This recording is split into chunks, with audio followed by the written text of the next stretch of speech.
¿Qué tal? El saludo para todos. Seguimos en Teledía Primera Hora y es un gusto recibir a Nelson Fernández, periodista, corresponsal de La Nación, además de columnista del Observador y otros tantos cargos dentro del mundo del periodismo. ¿Cómo te va, Nelson? Muy bien, muchas gracias a ustedes por la invitación. Un gusto estar aquí con ustedes. ¿Cómo cerramos este 2017? Con un tercer libro ya prácticamente. Sí, bueno, en realidad uno cuando mira, a veces te pregunta cuánto tiempo te llevan y los libros tienen un periodo largo de maduración, de escritura. Y yo diría que este año con Hugo Machín, que es un colega que yo valoro muchísimo y aprecio mucho como amigo, publicamos la historia de los partidos políticos y las ideas y las votaciones en 2 tomos, que era una democracia única. Un tomo 1 que salió en marzo y en septiembre salió el tomo 2. Y en realidad era un libro que lo veníamos haciendo hace mucho tiempo y prácticamente lo habíamos terminado el año pasado. Y este libro que presenté ahora, que lanzamos ahora sobre fin de año, también es un libro que lo tenía bastante escrito el año pasado, pero que este año lo fui actualizando y lo actualicé casi hasta hace poquito, ¿no? Porque es decir, hasta las elecciones primarias hasta las elecciones presidenciales de Chile, no el balotaje, sino nosotros, porque hay un capítulo que hace a la región. Pero también, bueno, la satisfacción viste, que cada libro es el producto de mucho esfuerzo, pero además uno lo hace porque le gusta y porque lo siente como un aporte. Entonces, cuando sentís que te quedó con lo que pretendías, que era hacer un buen aporte, bueno, quedás muy contento. Claro. El voto del agua tibia, ¿de qué se trata? Bueno, el voto del agua tibia, primero, dejamos para el final lo del nombre, ¿no? Pero, porque el libro del voto del agua tibia es un libro que está pensado para que la gente diga, bueno, entienda, ¿qué es lo que tenemos hoy en política? ¿Qué es lo que pasó y por qué pasó? Y hacia dónde vamos hacia el 2019. Es como decir, si vos lo lees de ahí, vas a entender mucho mejor qué es lo que va a pasar en el 2019. Los periodistas no tenemos bola de cristal, pero sí lo que podemos mostrar son situaciones, proyecciones y hechos que se dieron. Entonces, está estructurado en 5 capítulos. Un capítulo habla del año que originó todo lo que hemos tenido en este tiempo, que es el año 1989. Es un año increíble, porque pasó todo, pero pasaron hechos muy relevantes. Se rompió el Frente Amplio, nace el MPP, nace la vertiente artiguista, muere Arismendi, muere Raúl Sendic, ganan los blancos a nivel nacional, es el voto verde, el referéndum de ley de caducidad, el plebiscito de los jubilados, se cae el muro de Berlín, gana el Frente Amplio de Montevideo, ganó el Frente Amplio de Montevideo el 89 y siguió de largo. Entonces, en ese capítulo 1, que es del año 89, tenés que emergen las 3 principales figuras políticas de estos últimos tiempos. Tabaré Vázquez entra a la política como candidato y como ganador. Astori es elegido por Sereñi como sucesor y lo pone como vice, pero fundamentalmente como cabeza de lista del Senado. Y Mujica entra al Frente Amplio. Y entra al Frente Amplio porque entra el MLN y muere Sendic, con lo cual en el MLN se empiezan a abrir otros espacios. Los blancos se hacen fuertes en el interior y los colorados pierden el bastión de Montevideo, que solo una vez habían perdido una elección, en el año 58, solo una vez habían perdido los colorados. Entonces, del año 89 hasta ahora es todo lo que tenemos. Es el capítulo 1, después el capítulo 2 está vinculado a lo que son las olas en América Latina, cómo se replican las olas en Sudamérica políticas. El capítulo 3 está vinculado a por qué ganó el Frente Amplio, por qué logró seguir ganando y por qué ahora está en riesgo. Y vinculado a la economía y vinculado a cambios en la sociedad. Después hay un capítulo que habla de la desilusión del fenómeno ese de los frentamplistas desilusionados. Y el último capítulo que habla de las nuevas esperanzas que hay en los partidos políticos hacia 2019. Ese es el esquema de razonamiento. Directamente prácticamente que es una línea cronológica de lo que ha sido la historia de política del país, sobre todo desde la dictadura hasta ahora. Pero decías, dejamos para último el nombre. ¿Por qué el nombre? Bueno, porque el nombre del agua tibia. En el último capítulo yo tomo algunas cuestiones que es, ¿cuáles son las lecciones que da la historia? O sea, ¿cómo se define una elección? Una elección en Uruguay no arranca de cero. Una elección de Uruguay es decir, ¿cuál fue el resultado electoral de la última elección? ¿Qué pasa con los nuevos votantes? ¿Qué pasa con los jóvenes que se incorporan al padrón? ¿Qué pasa con los que desaparecen del padrón? ¿Los que mueren? ¿De qué partido son? ¿Y qué trasiego hay de un partido a otro? Es como una fórmula, es decir, el resultado electoral del 2019 va a ser la del 2014, tomando en cuenta los saldos que se produzcan ahí. ¿Qué votan los jóvenes? ¿Qué votaban los que se mueren? ¿Y qué trasiego hay de un partido a otro? Pero además lo otro es cuáles son las lecciones que da la historia. ¿quién gana la elección? Entonces, mucha gente te dice, ¿y la economía cómo influye? Bueno, hay veces que la economía estaba bien y no ganaba. Hay veces que estaba mal y ganaba ese mismo partido. Hay veces que dice, no, pero el líder, hay veces que había un líder que era más popular y gana el otro partido. ¿Qué patrón se repite? Un patrón que se repite es el partido que tiene mayor unidad más fuerte y mayor diversidad. Una oferta muy diversa, la oferta más diversa, pero con mayor unidad. Y eso porque ocupa el voto de centro. Entonces, el voto del agua tibia viene por aquello de decir, el uruguayo no es por los extremos. El Uruguay es la penillanura suavemente ondulada. El tiempo, no, ni mucho frío ni mucho calor. Ahora hemos tenido episodios, ¿no? Pero es un, pero claro, un país más templado. Y en varios de esos aspectos que encontrás que no se va a los extremos. Entonces, el centro importa mucho y eso es como ni frío ni calor, ¿viste? El votante que define es el centro y cómo se para el centro es cómo se define una elección. ¿Por qué el 2016 es el año de la desilusión? Bueno, en el Frente Amplio lo que decíamos es, en un capítulo contamos por qué ganó, y por qué ganó hay varias razones. El Frente Amplio tuvo la mejor estrategia durante mucho tiempo, tuvo varios factores que demuestran que no es casualidad. O sea, en Uruguay el resultado no es casualidad, es producto de muchos factores, pero en los últimos tiempos, yo miraba el Frente Amplio creo que logró como la mejor consigna electoral, yo analizo oferta y demanda, como si fuera un mercado, ¿no? Entonces la oferta está el candidato, el partido, la fórmula, el programa. La gente dice no lee programas, pero los programas se transmiten de alguna forma. Y el Frente Amplio tuvo una consigna en el 2009 que era un gobierno honrado, un país de primera. Es lo mejor que te pueden prometer. Un gobierno que va a ser honrado en un mundo donde se están viendo fenómenos de corrupción y un país de primera. Y el país de primera, para Uruguay podía ser, uy, me están prometiendo algo que no me pueden dar. ¿No? Porque Uruguay no es un país de primer mundo, y Uruguay es un país chico, que no ha sido un país desarrollado. Pero en ese año, Uruguay venía con un crecimiento, tenemos el crecimiento económico más largo de la historia. Nunca en la historia hubo un crecimiento como tenemos del 2004 hasta ahora. Nunca en tanto tiempo ni en volumen. Entonces, para muchos uruguayos es como que no existen los ciclos. Se piensan que siempre se crece. Entonces, para muchos, la posibilidad de ir a un país de primera podía parecer creíble. Decir, uy, esto sigue creciendo y vamos a ser un país de primera. Uno dice, cuando dice de primera, ahí habrá mucha gente que dice, ¿y qué somos? No somos de primera. Bueno, no es como te sentís, claro. ¿No? Es como decir, ¿en qué divisional jugás? ¿Viste? Claro, la A, la B. Entonces, eso generó una gran ilusión. Y después, para mucha gente, empezó a ver que había cosas que no eran un país de primera. Todo lo que sucedía en ANCAP, todo lo que sucedía en otros cosas, que la economía tampoco seguía creciendo tan fuerte. O sea que por algún lado, en lo que era gestión, ¿viste? Para mucha gente era, antes le decía, mirá, ojo, si gana el Frente Amplio va a manejar mal el gobierno. Y la gente decía, mirá, ¿qué va a manejar mal si nunca crecimos como ahora? Pero empezaron a aparecer problemas de gestión graves.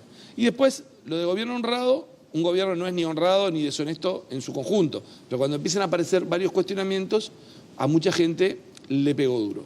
¿Qué cosas pegaron duro? Y por ahí pegó más la mentira del título que la deuda que los 800 millones. Por ahí pegó más que darle publicidad gratis, darle publicidad a una radio que no existía para que un tipo hiciera campaña electoral, que la fiesta. Es decir, ¿qué cosas pegó? Pero en muchos generó una desilusión que así la experimentaron. ¿Eso en qué se traduce?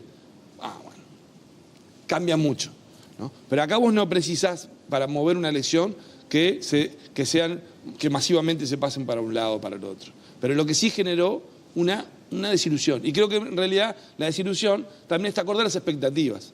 Las expectativas era que fueras mucho más y que no hubiera una sombra. En realidad aparecieron sombras y el país siguió creciendo, pero no llega a un país de primer mundo, ¿no?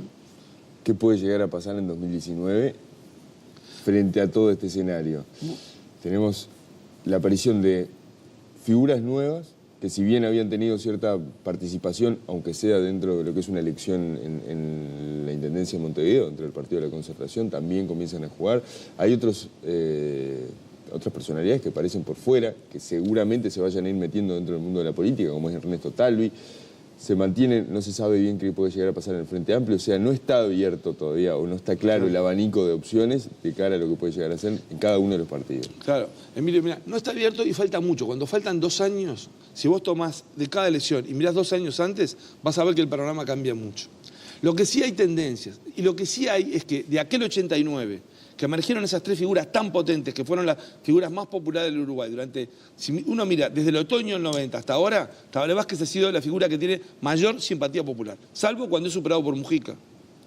El otro que estaba en esa terna ha sido Astori, que ahora ha bajado porque pese a que la economía crece, hay un mal humor con la economía. Y también la figura de él puede tener desgaste.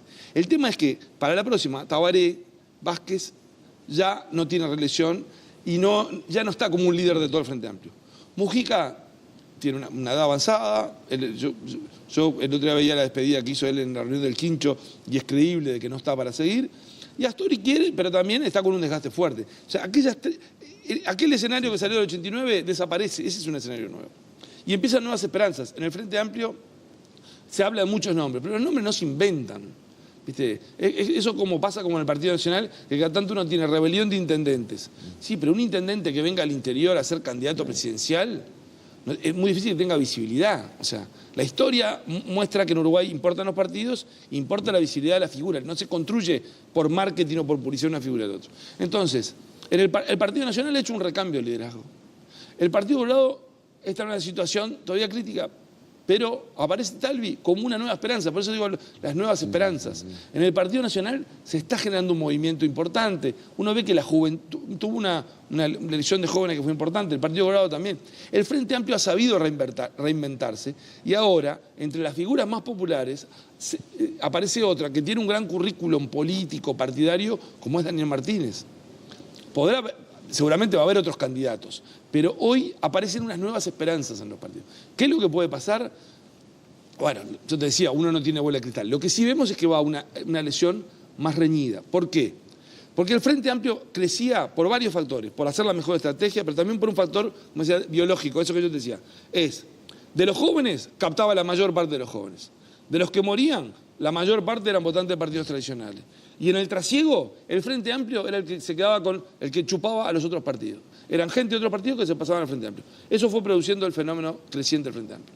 Ahora, ¿qué tenemos hacia adelante? De los jóvenes, ya estamos viendo en las últimas elecciones que el Frente Amplio capta jóvenes, más que los otros partidos, pero ya no en los porcentajes anteriores. Y los partidos tradicionales o el Partido Nacional ha empezado a lograr tener una sintonía con los jóvenes. Entre los que mueren, ya los que mueren no son de los partidos tradicionales, hay de todo, y posiblemente hasta, teniendo en cuenta todo el predominio del Frente Amplio, los que desaparecen del padrón, claro. Y en el trasiego, uno lo que ve es que hoy no es fácil encontrar blancos o colorados que digan yo no los voto más. Pero sí aparecen frentistas que dicen que están dispuestos a dar un paso. De todos esos frentistas, muchos dicen, de eso los van a seguir votando. Una gran parte de los molestos van a seguir votando al Frente Amplio. El tema es cuánto es la porción de Frente Amplistas desilusionados que vota a más izquierda, Comunidad Popular o el PT, que vota en blanco, o que vota al Partido Independiente. Entonces, cuando uno ve el fenómeno, por ejemplo, el Frente Amplio, ¿está cuidando eso? No lo está cuidando. Cuando no lo cuida, está poniendo en riesgo. Casos cincuentones. Aunque logró un acuerdo, bueno, le terminaron doblando el brazo a Astori. Si le doblan el brazo a Astori, el tema no es que unos le ganan a Astori, es que están pegando en la ventana de centro-izquierda, donde si pierden votos, ponen más en riesgo la elección. Por no atender la izquierda radical, se le pueden ir algunos. O sea, hoy el que tiene el problema de trasiego es el Frente Amplio. Hoy, puede faltar mucho. Pero entonces, con esa situación, lo que va a ser una elección mucho más reñida, donde el predominio del Frente Amplio, que ha sido claro, queda en riesgo. Lo cual no quiere decir que uno pueda anticipar un resultado. Lo que sí vemos es que si el Frente Amplio no cuida al votante de centro, como no lo está cuidando, bueno, ahí pone mucho más en riesgo la elección. ¿Cuánto puede llegar a influir el no haber tomado una determinación rápida en el caso de Sendik, por ejemplo? Haberlo dilatado tanto en el tiempo la resolución de ese caso. Bueno, ese es un problema que tienen todos los partidos, ¿no? Porque el caso de Sendik es muy distinto al caso del intendente Soriano Bascú. Pero lo que están mostrando los blancos es que les cuesta resolver un tema. Al Frente Amplio le costó horrible y eso ya tuvo un costo. Ahora es probable que en los próximos días haya novedades en la justicia. Uno dice, ¿eso agrega costo? Da la sensación que el costo ya estuvo, ¿no? Y ahí hay una masa, como decíamos, de desilusionados. El tema es que muchos desilusionados de esos, cuando llegue el momento, van a decir, bueno, ahora ya no está Sendik, la bronca, entonces yo quiero seguir apostando a esto. Pero hay otros que no. El tema es cómo el Frente Amplio atiende a esos públicos. En el 2004, si vos mirás el 2004, es la elección perfecta del Frente Amplio. ¿Por qué? Tenía todas las opciones, socialistas, comunistas, trotskistas, maoístas, gramscistas, socialdemócratas, demócrata cristiano, social cristiano, umbandistas, grupo defensores de charrúa, defensores de los derechos de los gays, el aborto, feminista, rockero, cumbia, todo entraba eso. Hoy sigue entrando todo, luce que es un paraguas para todo, bueno, lo puede reconstruir, pero se le está debilitando y no lo está cuidando. Y hay una crisis de liderazgo central. Javier Miranda ha tratado, pero no parece haber tenido mucho éxito en los hechos que vemos que se reproducen de diferencia. Pero fundamentalmente el Frente Amplio tiene un problema de liderazgos sectoriales. En el Partido Comunista hay un secretario general que es un buen político como Juan Castillo, pero el Partido Comunista tiene sus tendencias. No es como antes cuando estaba Arimendi, arreglaba con Arimendi y punto. El Partido Socialista tiene una muy buena secretaria general como es Mónica Xavier, pero hay dos líneas grandes, y una en la línea 4 de los ortodoxos socialistas, otra la 1, 2 y 3 que también tiene distintas vertientes. Entonces, Mónica Xavier no es la líder que se impone, sino tiene que estar arbitrando entre los sectores. En el MPP, ¿qué pasa? También. En el actorismo. Bueno, nosotros los periodistas usamos actorismo, pero no existe el actorismo. Sí, claro. Del Frente Liber Sereñi. Y ahí tenés Oscar de los Santos dice, si Astor es candidato, acá puede haber una crisis. O sea, no hay un liderazgo sectorial de una mesa chica en la cual se junten 4 y resuelvan. Eso se vio en el caso Sendik, se vio en el caso Anca, se vio en varios casos. Cincuentones ahora. Cincuentones. Ahora el impuesto a los militares, que fue presentado hace 1 año y medio. La reforma de la caja militar. La reforma de la caja militar fue presentada hace 1 año y medio con un costo de 4... Les puede gustar o no, pero lo presentaron. El TLC con Chile, el presidente dice que es muy importante y no se lo vota. Entonces, estás teniendo un problema. Pero además eso, lo que yo te digo es, debilita el voto tibio, el voto de centro-izquierda, que es el que... O sea, el Frente Amplio no ganó como una coalición de izquierda, ganó como una coalición de centro-izquierda. Que abarcaba todo, porque también tenía la izquierda radical en el 2004, que la perdió por Unidad Popular. Entonces, si está descuidando su abanico, está poniendo en riesgo. ¿Quiere decir que los demás lo están haciendo bien? Ah, bueno, los demás no tienen la elección ganada. Van a tener que hacer cosas. Pero ¿hacia qué vamos? Te estoy robando mucho tiempo, pero ¿hacia qué vamos? Vamos a una elección que se resume en una disyuntiva, como dice Ignacio Sonnauer, siempre es continuidad o cambio. Continuidad o cambio.